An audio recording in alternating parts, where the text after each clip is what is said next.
Hello everyone, welcome back to the channel. Today we're going to discuss about a case study basically about a very popular brand known as Nike, right? So let's begin. So Nike basically initiated its operations in 1962, right? That time it was originally known as Blue Ribbon Sports, and at that time they had their own manufacturing and they basically believed in very high quality sports running shoes, and they focused on mainly the athletes at that time, right?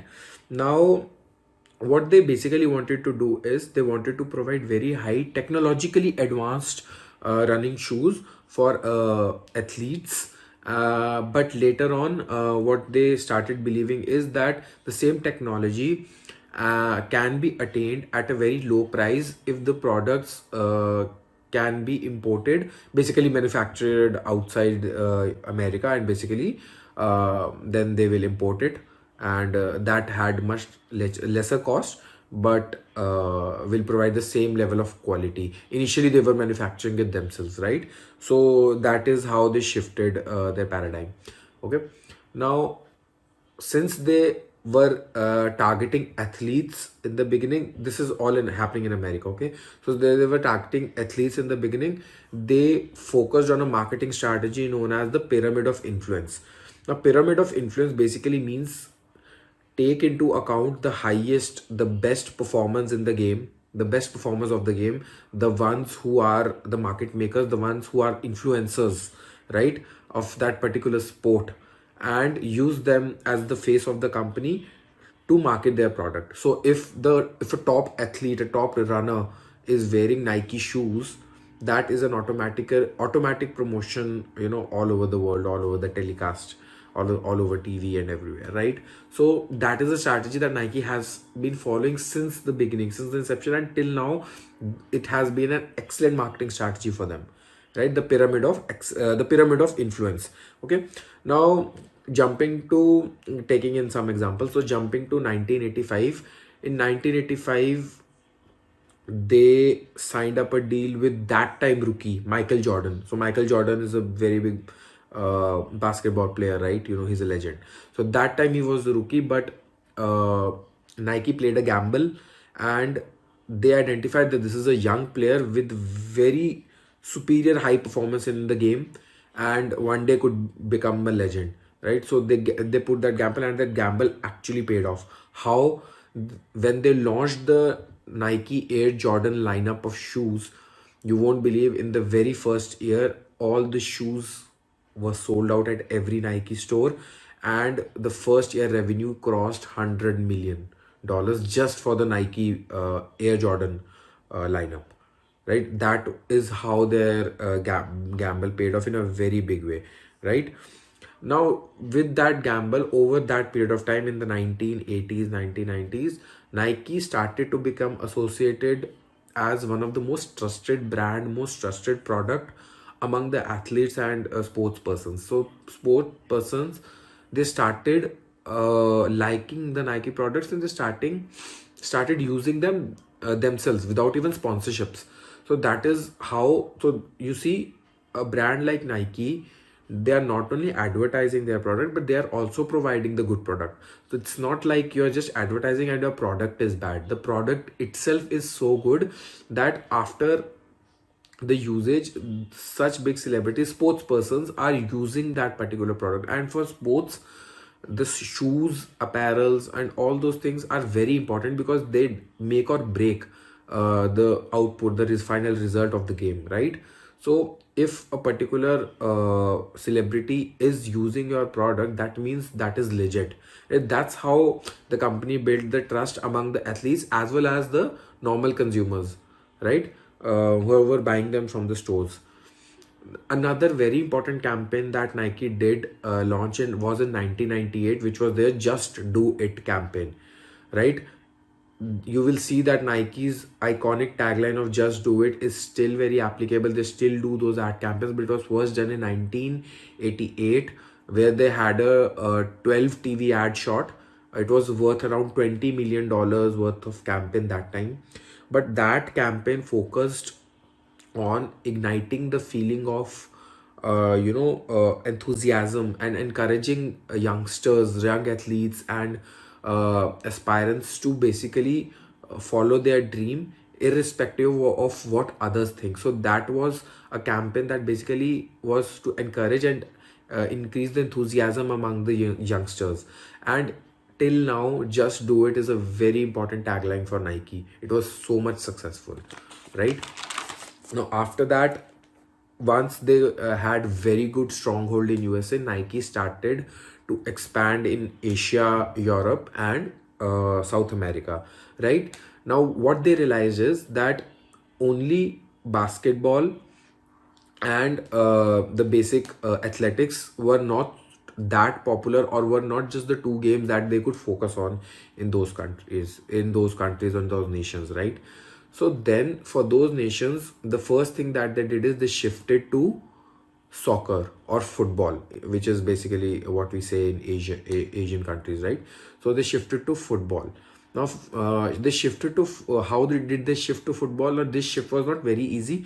They started giving sponsorships to small groups of people, then national teams of various countries. So they started giving those sponsorships to these clubs, basically clubs, national teams, and all those things, right? So that way their product was getting promoted on a very small level, but it was still penetrating the market, right? So then people knew that there's a brand like this, and if athletes are using it, it is legit, right? So that was the strategy. When did the big thing happen? The big break happened in 1994 football World Cup. Well, where Brazil won that World Cup, and Nike was the official sponsor of Brazil, the Brazilian team, right? That was a game changer for them. Big advertisements everywhere. The Nike swoosh on their jerseys, their shoes, everything. So big market plan and like instant penetration, instant like boost to sales and everything. So much so that in 2003 it was the first time that Nike surpassed the American revenue with its overseas revenue. So its overseas revenue surpassed the overall US revenue in 2003. That was the first time it happened for Nike, right? So very big thing. Now Nike realized that it's not just the footwear, they also have to have deep penetration in other sports products also, like the sports apparel, sports equipment, all those things, right? Now that time a British brand known as Umbro was very popular, right? Nike acquired that brand in 2007, and invested very highly in apparels as well as equipments, and also other sports, right? Other than just football, basketball, and athletics. So they did multiple penetrations, and that acquisition actually helped them to cater to more than 100 professional teams, especially 100 professional soccer teams, right? And obviously following us. So that was a very big penetration for them.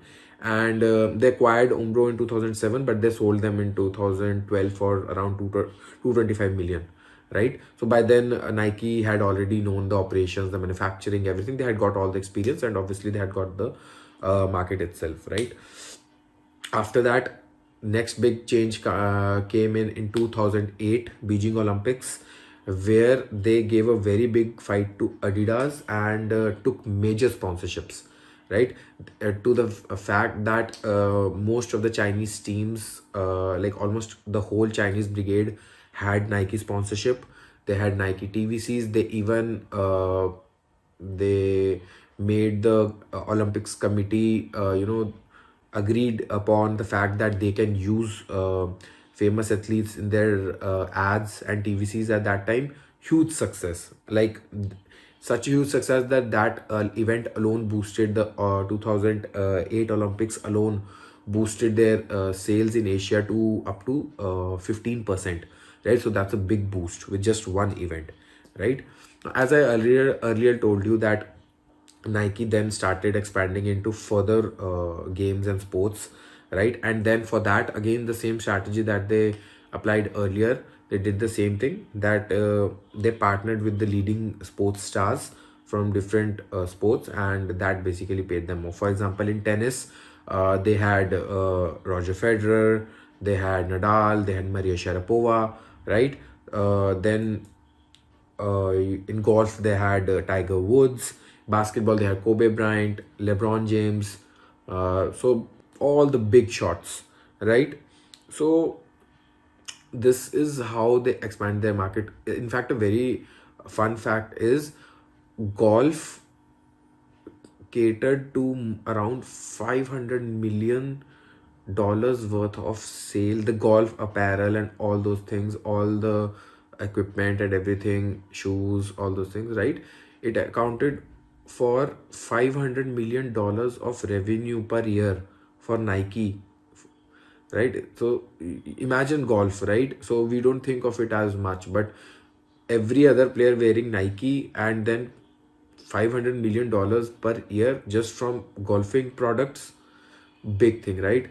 So much so that in 2022 Nike has an estimate revenue of around 50 billion, right? Fun facts. So 50 billion outside, like overall, in the sports industry, Nike holds around 30% of the market share, and in America alone it's more than 50%, right? So in our retail industry, Nike is considered as the holy brand, right? The brand that you need to look up to see how it's done properly, basically, right? Now, apart from physical products, Nike also launched something called as Nike Plus. You must have seen the Nike Apple watches also, right? So Nike Plus was a platform where the athletes could track their real-time pace, they could track their distance, routes. The Nike Plus app used to provide coaching tips, real-time on-site improvements, all those things. So they have been technologically advanced since the beginning in their products, as well as the software industry also now, right? So we need to realize how such an old brand, a brand from 1962, had started building up, started penetrating such markets, and had been so much successful in that, right? And why is it important is because such brands give you an idea of how do they understand the customer, how do they segment them, what is their target market, how to penetrate that target market, indicating the sense of trust among the elites whom we look up to. That is also important. So it is not just that you say and then your product is nothing, right? That cannot be the case. So their product spoke for the ambassadors also. It's not like they did an ad and then they don't even want to use that particular product. It's not that. Even today you see almost all athletes favor Nike products. It's because it is associated to the performance, it is associated to trust, it is associated to a brand that has a legacy of providing the best technology, comfort, and performance. For whom? For the sports personalities. And which sports personalities? The personalities who have actually excelled in that sports. It's not just participation, they are the gods, they are considered gods of that particular sport, right? So this was the basic, I would say, the brand excellence section of the brand called Nike. I hope you like this video. We will be coming with many more videos, many more such brands, many more success stories, many more failure stories also. But I think I wanted to start with Nike because as a brand, it is a wonderful brand to look into, and so much stories behind it. And obviously I've shared many beautiful pics with you for their campaigns, going back to the history, how they changed their logo over time. So you also must go and read about them. It's a very inspirational brand, right? I hope you like the video. We'll be coming back with more. Please stay tuned, please subscribe. Thank you so much. Bye.